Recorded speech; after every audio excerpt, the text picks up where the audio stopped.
meow? Did you hear meow? I just looked. Good morning. It is Wednesday, April 19th, 10 a.m., and I'll call to order the Ottawa City Commission meeting. Can I have roll call, please? Mayor Crowley, Present. Mayor Pro Tem Skidmore is absent, Commissioner Kaler, Present. Commissioner Graves is absent, and Commissioner Clayton. Present. All right, there are three of us present, so that makes a quorum. We'd like to welcome everybody, whether you're here in person or if you're listening to us on some form of media. We'll start today with the Pledge of Allegiance, followed by the invocation by Pastor Bob Kolrick from First Christian Church. I pledge allegiance to the flag of the United States of America and to the republic for which it stands, one nation, under God, indivisible, with liberty and justice for all.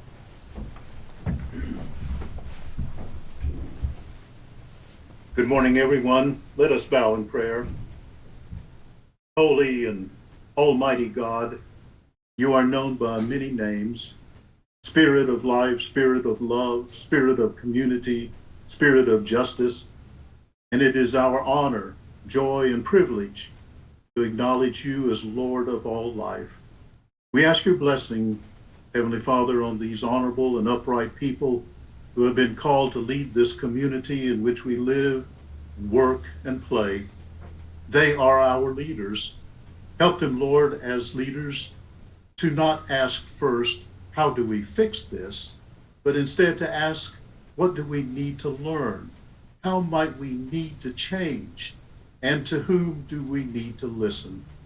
Remind these respected, appreciated, and honorable servants, God, because we all forget from time to time, especially in the midst of noisiness and busyness of what we call political debate today. Remind these good people that they are not only leaders, but also servants and examples, and that it is their responsibility and ours to serve the common good of all.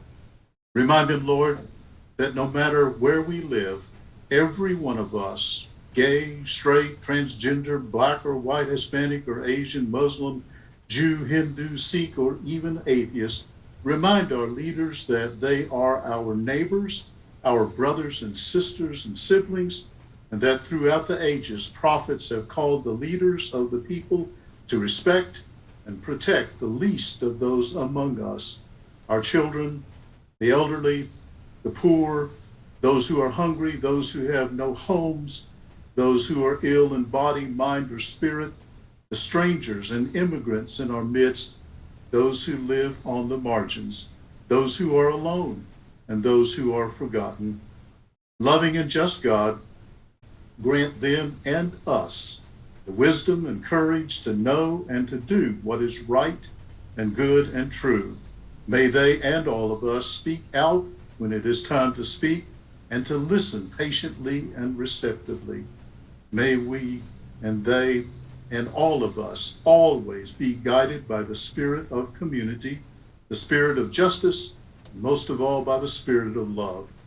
This we pray in the name of all that we hold sacred and holy, all that we hold good and right and true. May it be so. Amen. Thank you, Pastor. All right, that'll move us on to our consent agenda, which is item 6, which is the minutes from our March 20th study session, our March 27th study session, our April 3rd study session, and our April 5th regular meeting. Item 7 is an application for a sewer and malt beverage license, and item 8 is our agenda approval. Is there a motion? Mr. Mayor, Yes. I move that we approve the consent agenda as listed. All right. I will second. Motion and a second. All in favor say aye. Aye. Motion is approved. That'll move us on to item 9, which is public comments. Do we have any? None for this item. Thank you. Item 10 is our declaration. At this time, I'd like to give the commissioners a chance to declare any conflict or communication they've had that might influence their ability to consider today's issues impartially. Hearing none, we'll move on to item 11.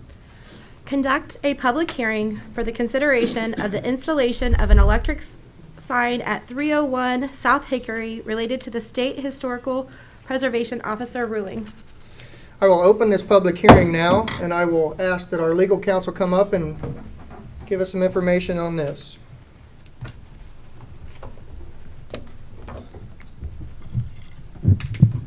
Good morning, Mr. Mayor and Commissioners. Blaine Finch, City Attorney.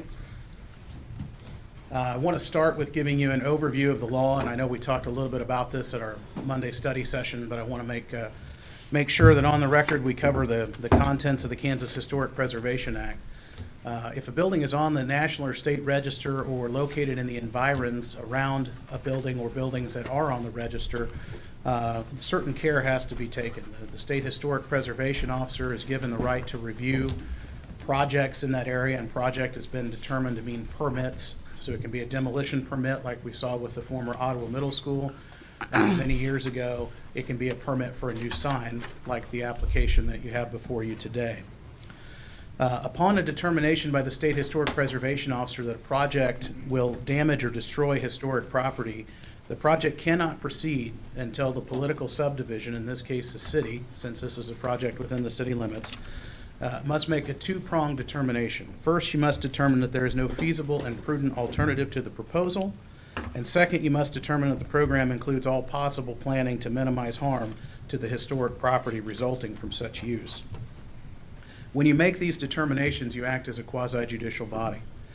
A quasi-judicial body exists when you have a requirement of public notice, when you have a public hearing pursuant to that notice, and when a state or local law, in this case it's a state law, requires the application of criteria established by law to the specific facts of the case. So just like a judge in the courtroom has certain standards in the law that he or she applies to the facts of the case, not the other way around, that's what you're doing today. And that's why your inquiry, your focus is on satisfying that two-pronged test: prudent and feasible alternatives, all possible planning to minimize harm. The statute allows you to take into account all relevant factors that might affect the historic property, and that includes all of those factors logically connected to the ultimate decision of whether there is a feasible and prudent alternative and whether the project includes all possible planning to reduce harm. Feasible and prudent under the law are to be given their natural meanings.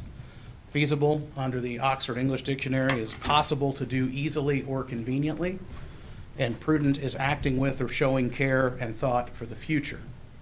In addition to those definitions, the State Historic Preservation Office has promulgated rules and regulations pursuant to the statute, and they have defined feasible and prudent alternative as well. An alternative solution that can be reasonably accomplished and that is sensible or realistic. And factors that you may consider when determining feasibility and prudence include technical issues, design issues, the project's relationship to the community-wide plan, and economic issues. Whether or not a program includes all possible planning means that the written evidence and materials submitted by a governmental entity to the SHPO clearly identify all alternative solutions that have been investigated and compares the difference among the alternative solutions and their effects, and describes the mitigation measures proposed by the project proponent that address an adverse effect determination of the State Historic Preservation Officer. So as you have presentations today from folks, I would ask that you request from them written versions of their remarks so that you have a complete written record on which to base your determination. The ultimate question then that a court would look to is whether the governing body took a hard look at all relevant factors and using plain common sense based its determination upon the evidence. So you're talking about looking at all of the factors, not being arbitrary, not being capricious, but really focusing your inquiry down on those two elements. What other factors can you consider? Kansas courts have held that you can look at the golden zoning factors, and I've set those out for you from our zoning ordinance. We don't just use the golden factors from the case. We've added some. You have all those in front of you. I've also provided for you the other factors that you can look at, which include the report and reasoning of the State Historic Preservation Officer. In this case, you have SHPO's letter in which they opine that the project, the sign as presented, is not consistent with the Department of the Interior guidelines for signage on historic buildings. You can look at the city's own historic guidelines. You've been given a copy of those. You can look at all other factors logically connected to the decision, and you can look at pertinent information submitted by project proponents or project opponents in written form.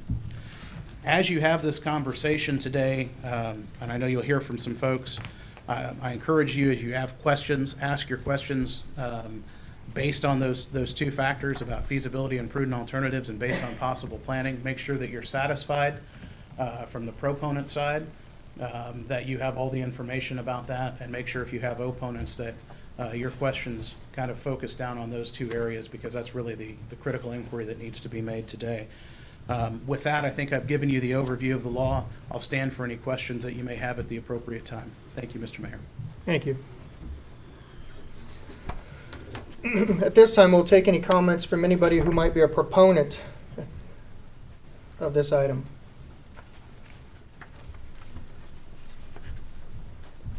Good morning, Mayor and Commissioners. I'm Tiffany Evans, the OMA Director, and just have a few notes to share with you this morning. The purpose of this proposed wall sign with the Electronic Message Center is to provide additional marketing options for the events that the OMA hosts, as well as the events for our valued renters.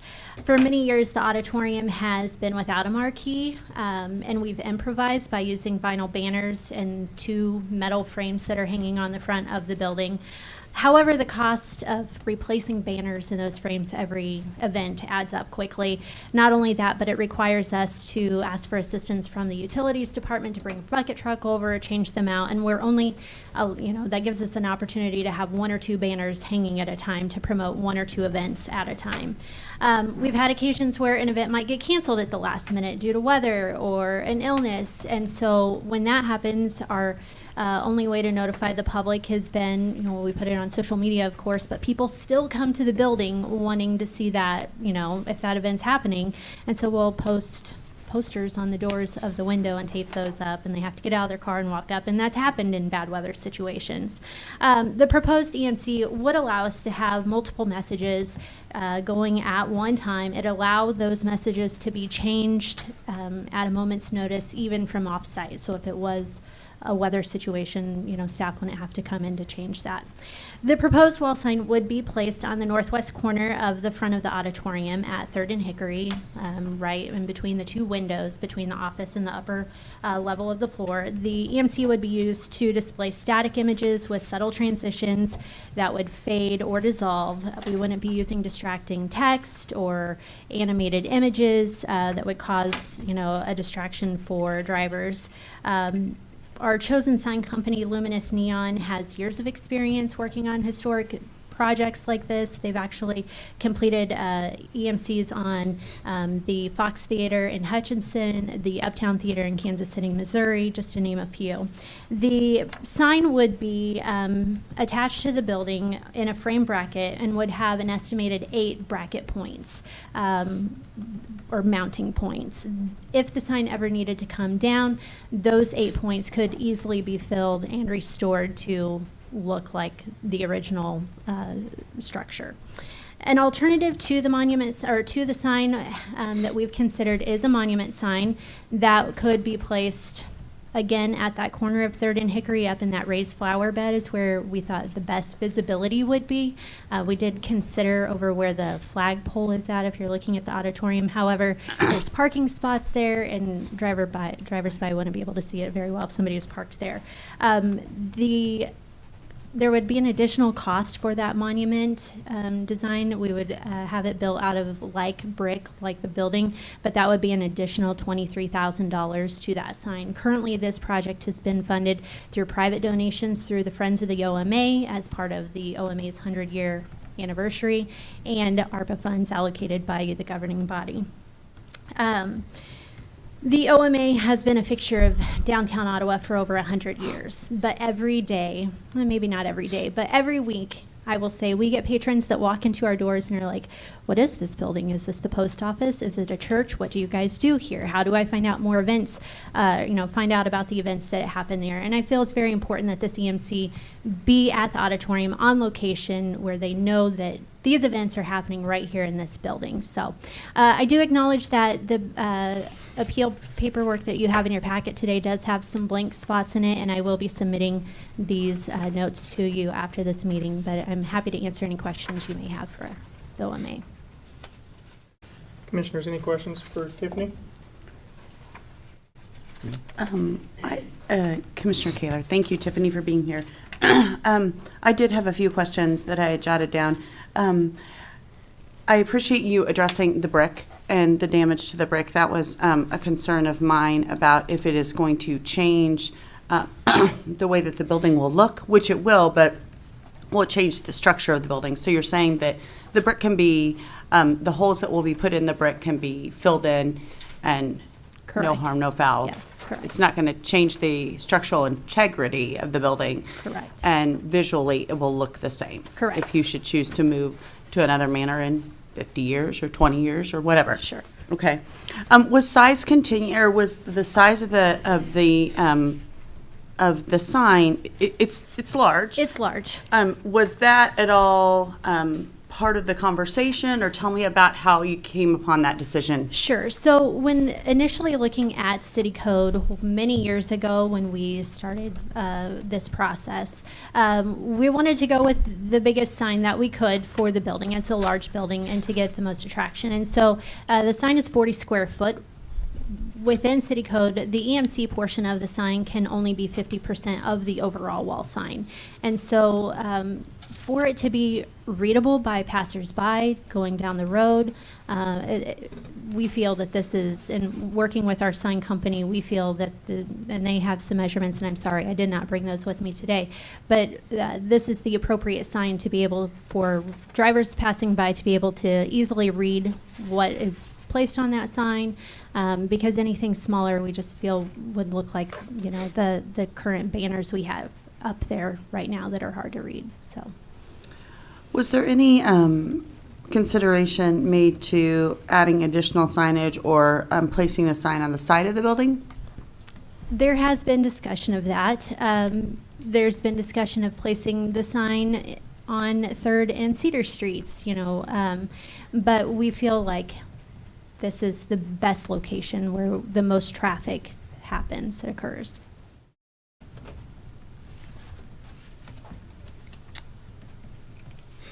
Will you, do you anticipate, right in front of it where the flower beds are, do you anticipate removing the lettering there that says Ottawa Memorial Auditorium? Currently, it just says auditorium, and yes, Okay. we do anticipate removing that.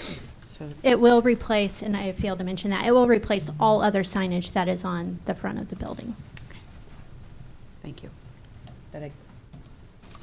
Any other questions for Tiffany? No, All right, Thank thank you. you. thank you. Do we have any other proponents for this item? Good morning, Commissioners. My name is Tim Van Layden. I am the chairman of the OMA Advisory Board. And I would just like to say, I feel like this sign is going to be something great for the auditorium. Tiffany's made great strides in bringing in more acts. We get more attendance every year. The numbers just keep growing. And in order to continue growing, we'll need electronic message boards like this. And there's got to be a lot of public support, because she's got a plaque up there with 100 names on it of local companies and individuals that donated a minimum of $100 to get their name on that plaque. I'm also the president of the Franklin County Historical Society, and I can just say that it's never come up one time in any of the meetings since the sign has been mentioned that anybody's not been a proponent of it or felt like we needed to try to, you know, fight this. So that would be all I had to say. Thank you. Thank you. Thank you. Do we have any other proponents?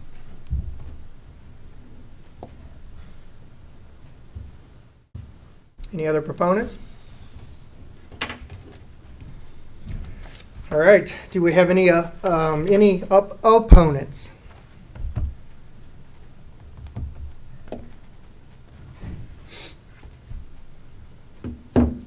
All right, one more time. Do we have any opponents at this point?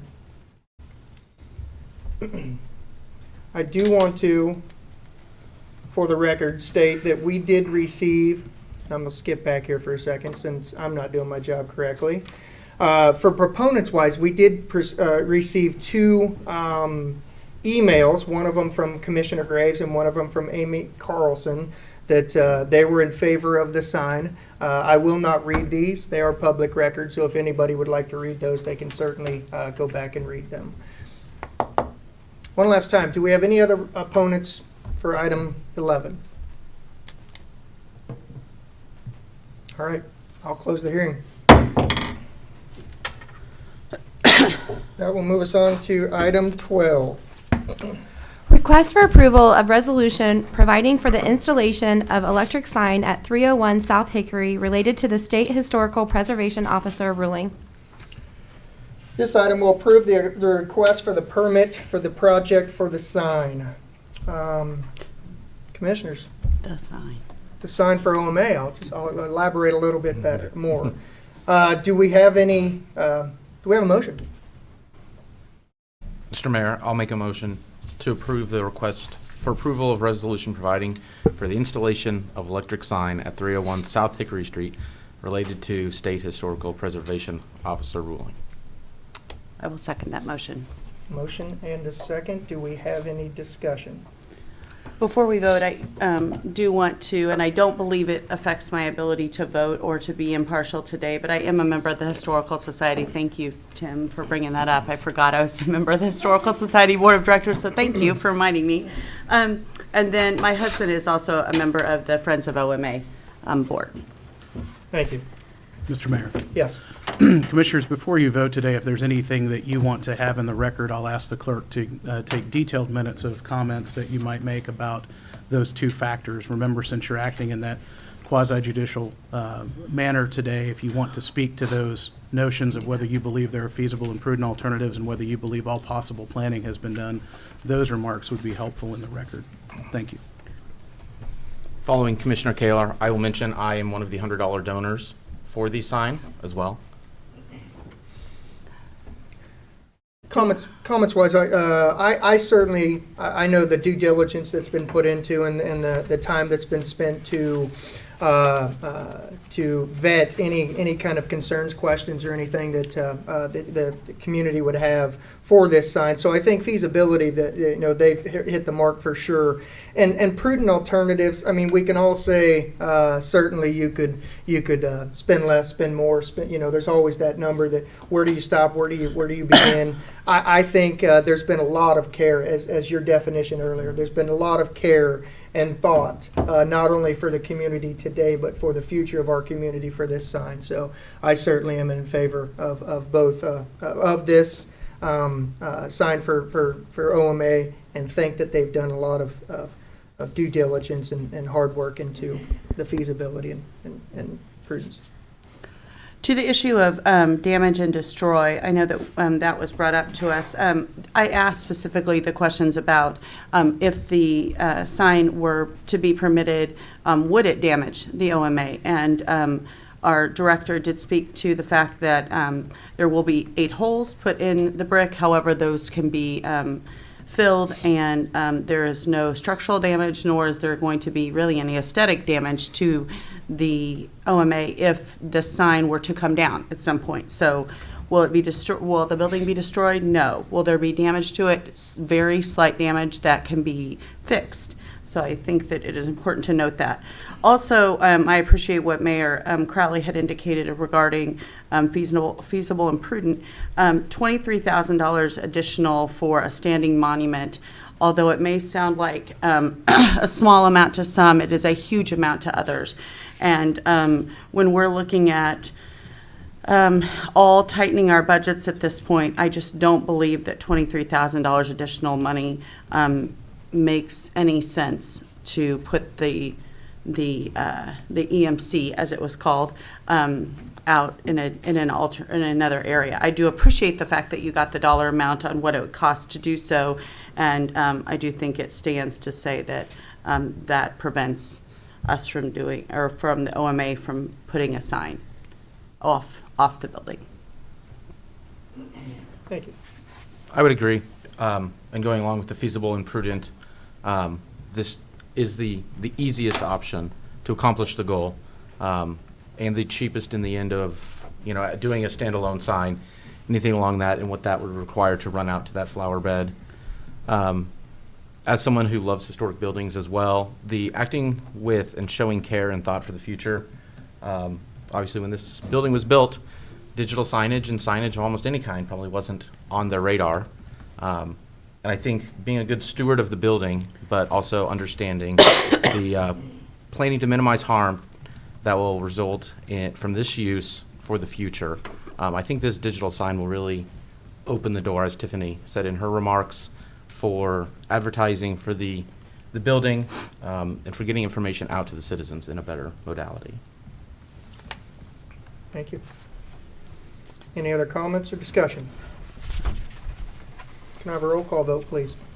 How do you vote? Commissioner Graves is absent. Mayor Pro Tem Skidmore is absent. Commissioner Clayton? Yes.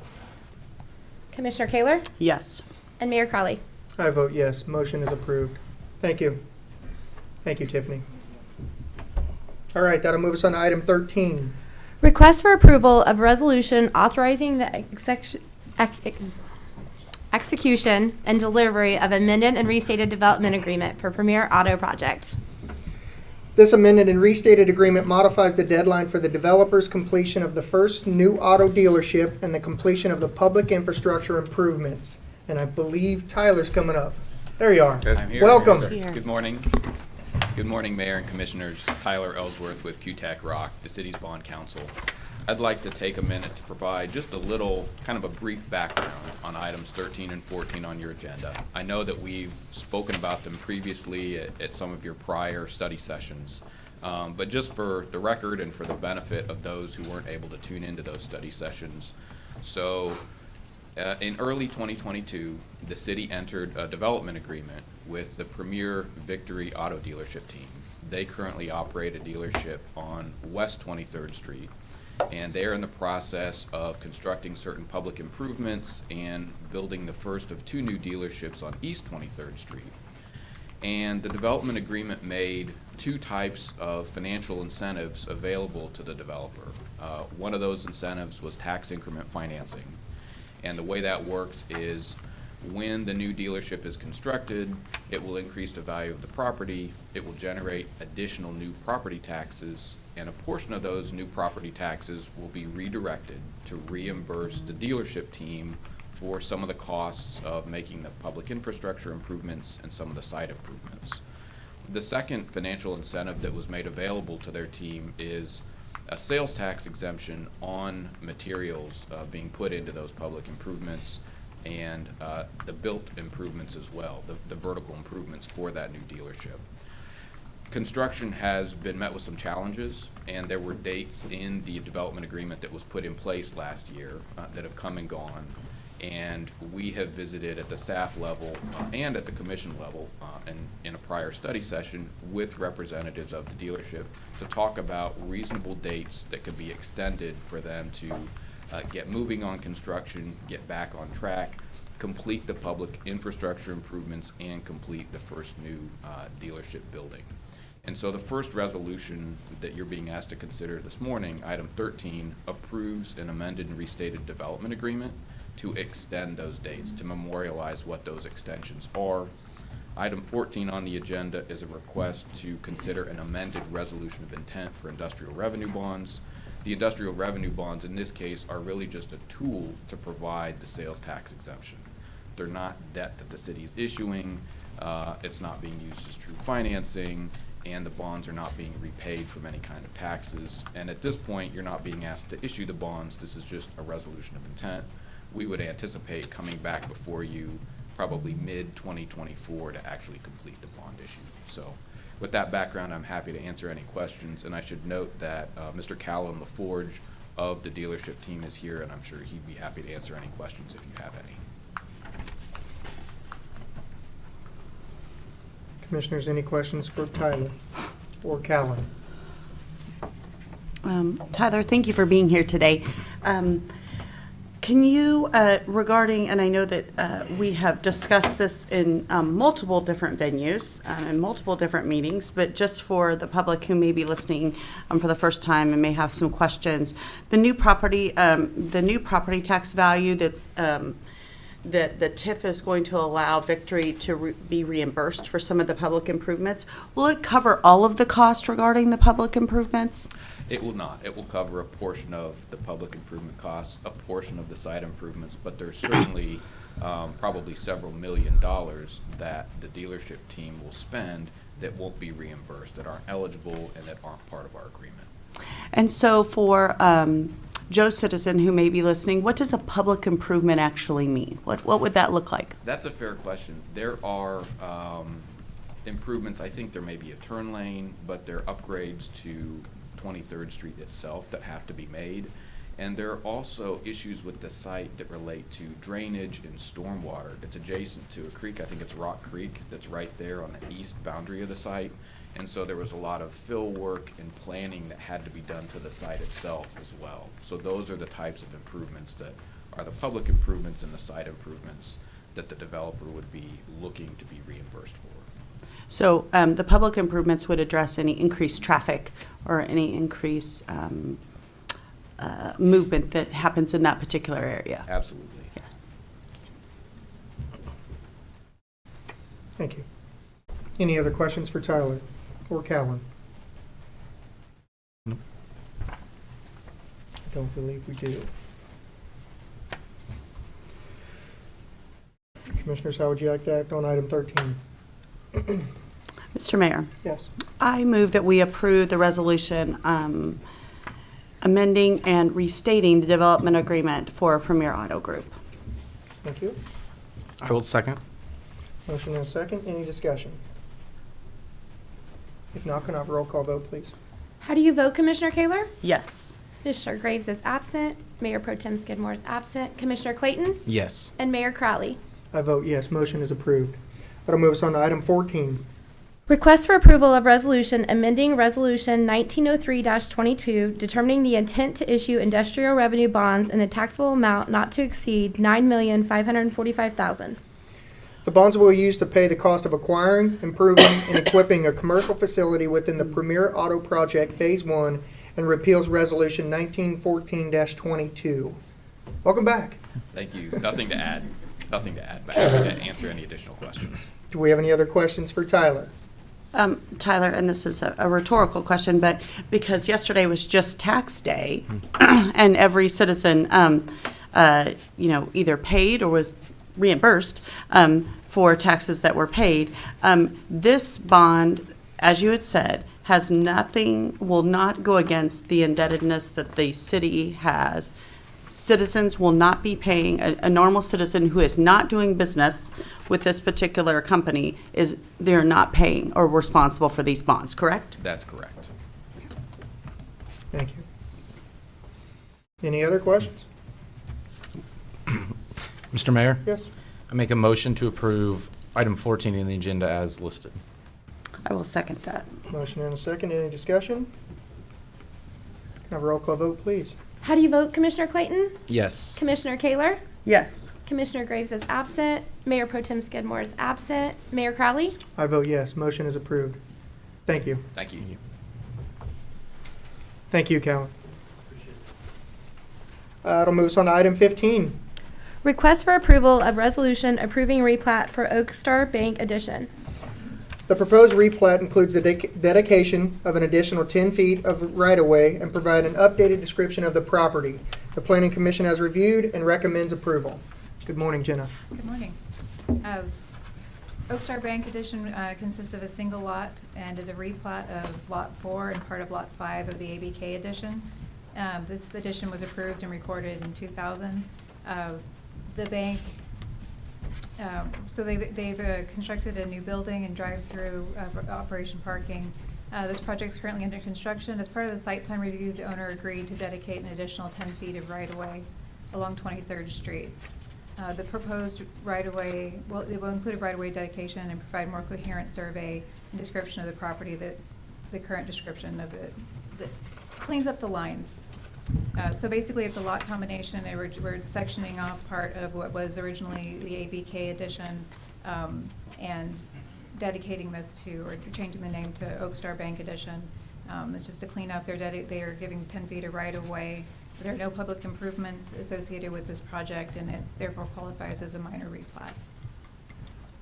And this is the image of what the new plat will look like.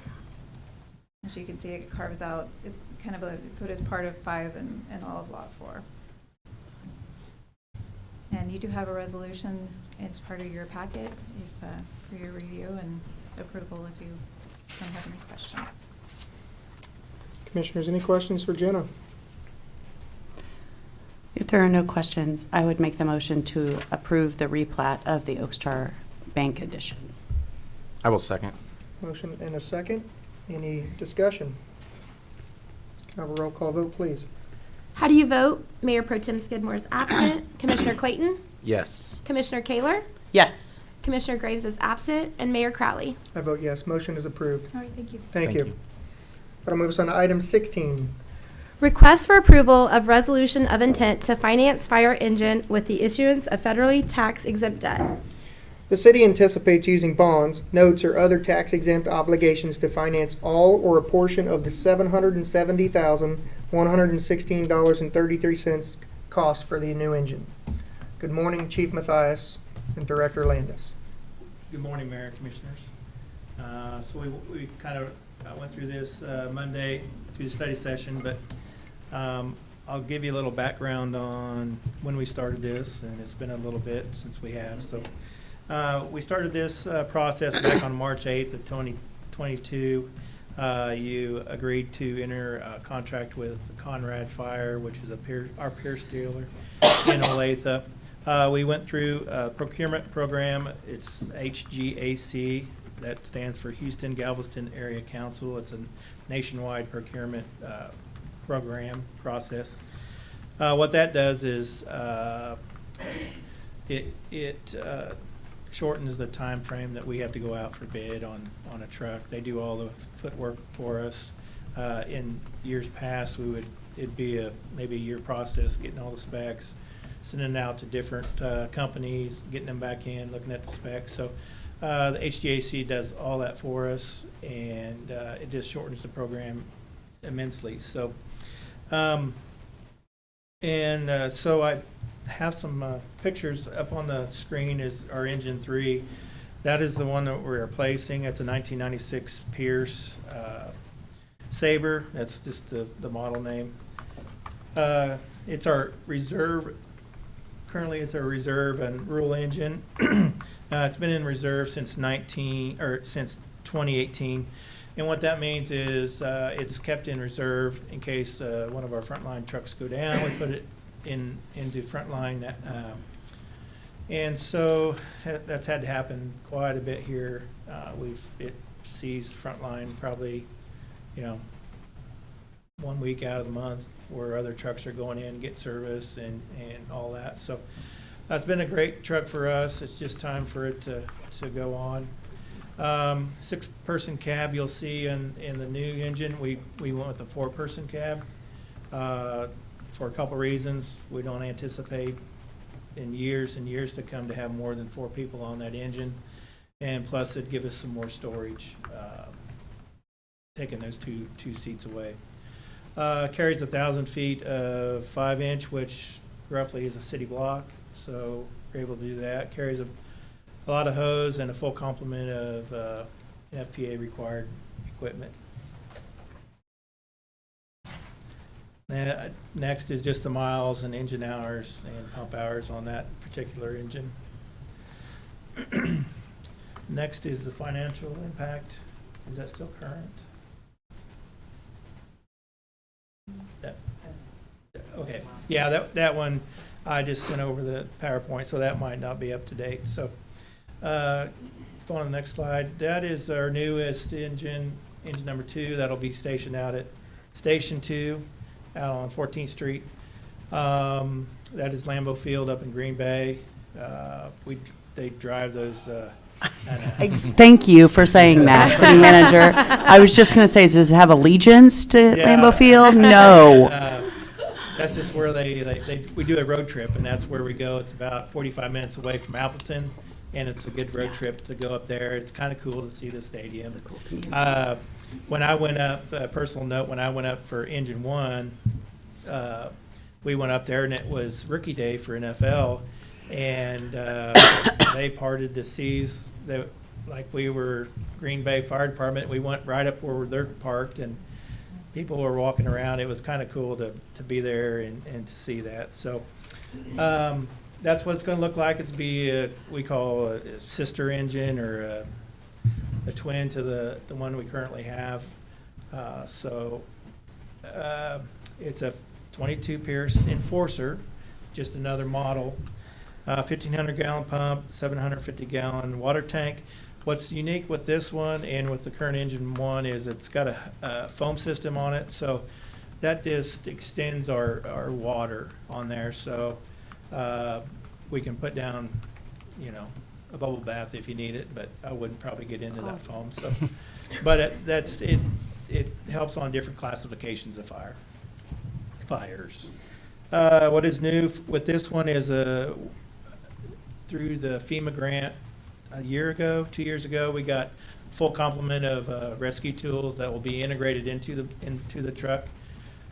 So currently our current engine one has that complement of tools also, so we'll have 2 complete fully hydraulic rescue tools, and very, very fortunate to have those and proud to have them.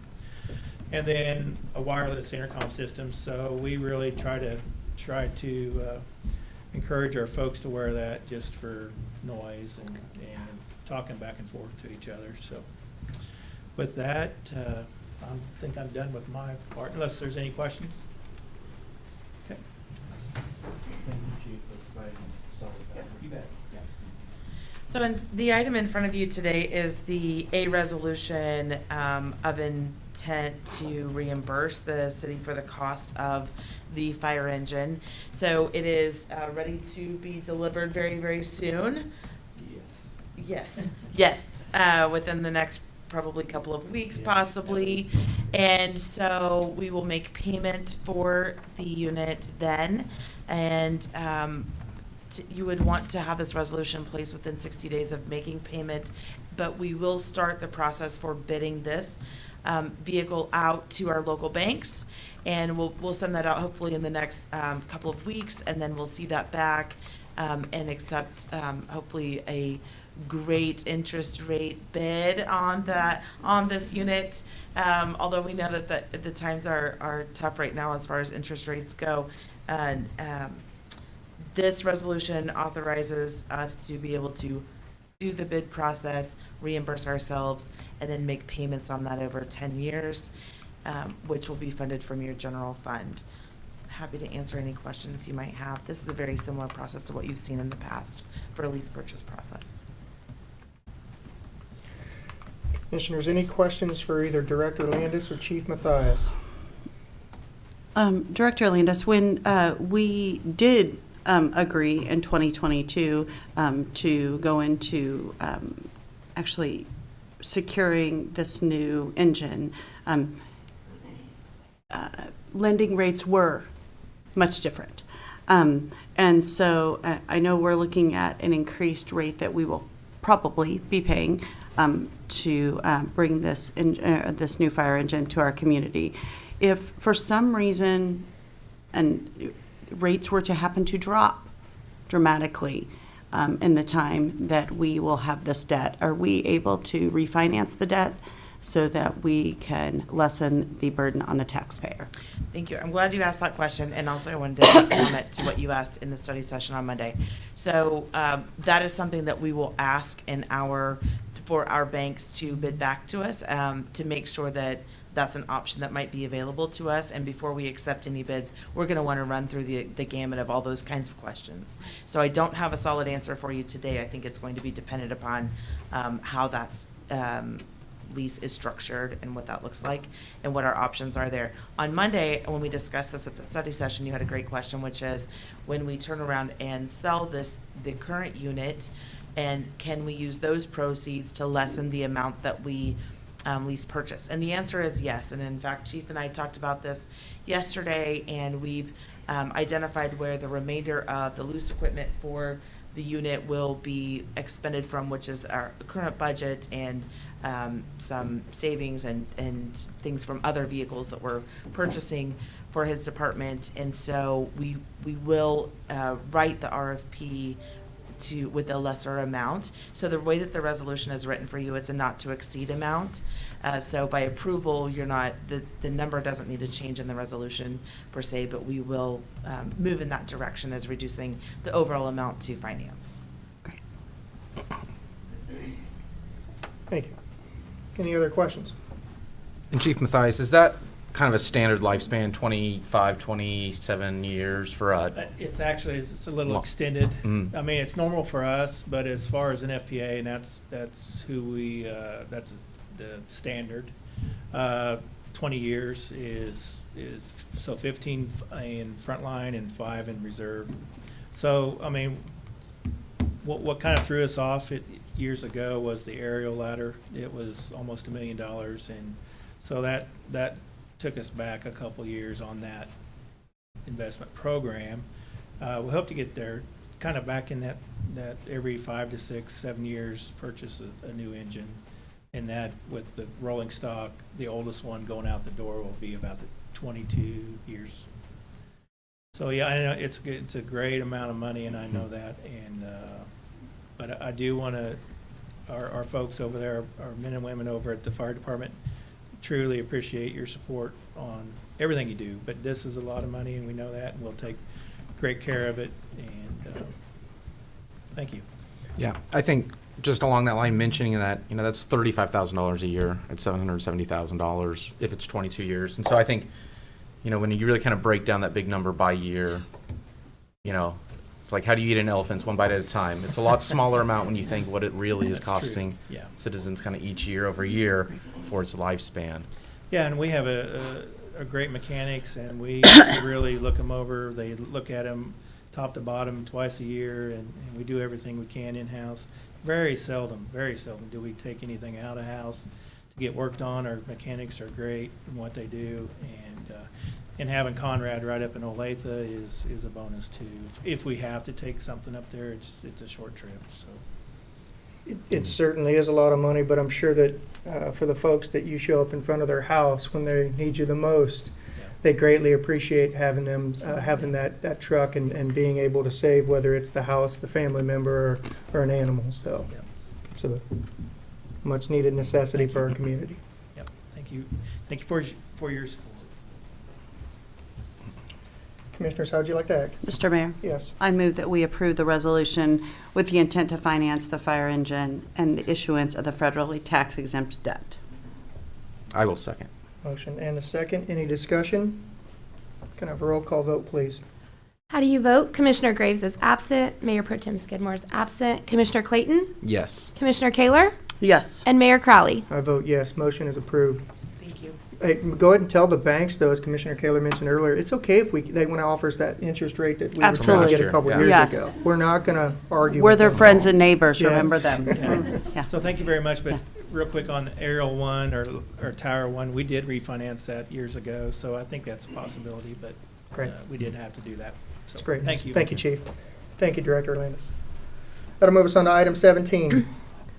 Request for approval of ordinance vacating utility easement at 929-931 East Wilson. The request by Van Knight Homes is to vacate 2 foot 6 inches of utility easement over the east 13 foot of Lot F in the Simons addition.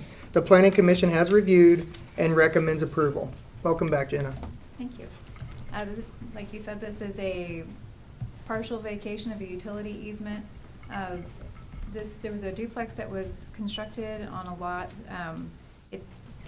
it meets the setbacks that are required for that building, but it was accidentally placed over a utility easement.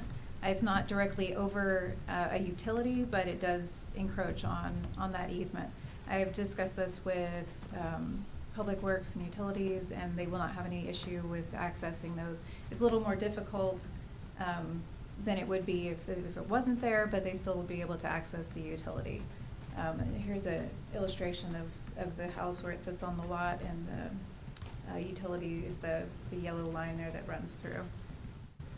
So, and with that being said, this was approved by Planning Commission. They voted 6-0 to move this to you for your review.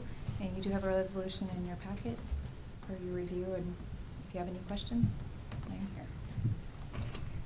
Commissioners, any questions for Jenna? Going forward for Van Knight Homes, is there a better way to find out the information? You know, because you said that they did not know about this prior to building. Yes. And I'm not sure what the process had been. This was overlooked. It's part of my process to make sure that there are not utility easements that they're encroaching on, and that all the setbacks. I'm not sure how this was missed before, but it is part of my process to make sure it doesn't happen in the future. Thank you. Any other questions? Mr. Mayor, Yes. I'll make a motion to approve item 17, request for approval of ordinance vacating easement, utility easement at 929, 931 East Wilson. I will second that. Motion and a second. Any discussion? Can I have a roll call vote, please? How do you vote, Commissioner Kaler? Yes. Commissioner Graves is absent. Mayor Pro Tem Skidmore is absent. Commissioner Clayton? Yes. And Mayor Crowley. I vote yes. Motion is approved. All right, Thank you, very Jenna. much. All right, that moves us on to item 18, which is comments by the city manager. Thank you, Mr. Mayor and City Commission. Just to give you a brief rundown on kind of where we're at on some items, just to let you know that the K68 project should be going through its final walkthrough. I believe Michael has a final walkthrough today, and if you have any questions on that project, we can elaborate. We have the compensation and benefits study just kicked off this week. That's included in the 2023 budget. We have the pool design committee reviewing submittals this evening and tomorrow evening from the two submittals that were received. And just to make you aware that the first study session in May we'll have an exec session for matters related to facility security and give you a rundown on some projects that are included in the 2023 budget at that time. And then just to reiterate that we have the splash pad consideration as well in that pool committee group. So that's on the table, although our primary focus right now is on the pool submittals and other items that staff's working on. We have the Proximity Park water tower and system upgrades, the Cottonwood lift station, extension of the gas line to Proximity Park, as well as works on the senior agility special parks and rec grant, and continued work on the fitness park, and those are kind of some of the highlights. I could run down, staff's got. And I appreciate Melanie holding my hand and walking me through all my questions on funding sources and budgets and timelines and Gantt charts and milestones. And so thank you for your patience with that. That it? Yes, sir. Thank you. That'll move us on to comments by our city commissioners. Commissioner Kaler. This weekend is a busy weekend for our community, so please watch out, but get out if you can. I know that Ottawa Main Street is planning on doing well, at least they were at one point, planning on doing a big planting of flowers downtown. So if you can help, I'm sure they will take your help. If not, certainly thank somebody with the Ottawa Main Street Association for doing that. It is also prom on Saturday night, and lots of kids are out, and highly likely that a lot of those teenagers will not be looking for you, so you may want to look out for them. But an exciting weekend for our community, certainly. Thank you. Commissioner Clayton.